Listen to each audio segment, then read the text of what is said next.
स्वागत आहे आपल्या अजून एका नवीन व्लॉगमध्ये। तर आम्ही आलो आहे गावाला आणि हे आईचं घर। तर मी आज चुलीवर स्वयंपाक करणार आहे। तर चुलीवरचं जेवण एकदम छान टेस्टी लागतं। तर मी कशी बनवते चला मी तुम्हाला दाखवते। ही आई आहे, तांदूळ निवडून देते। घरचे तांदूळ आहे, लाल भात असतो तो, मग तो जरा व्यवस्थित निवडावा लागतो। आणि तिथं पातेली आहे आणि कुकर आहे। हे बघा, तर पातेलीमध्ये भात बनवावा लागेल आणि कुकरमध्ये डाळ।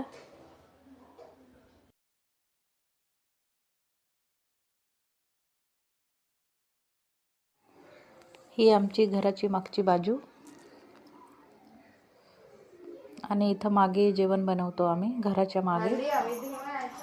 तर सगळीकडे धूळ होत होती आणि स्वयंपाक करताना डोळ्यांना खूप त्रास होतो। हवा इकडं तिकडं झाली की।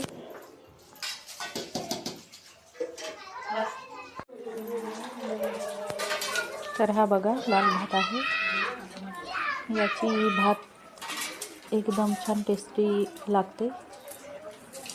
आणि ही आजी मिरची निवडते, माझी आजी।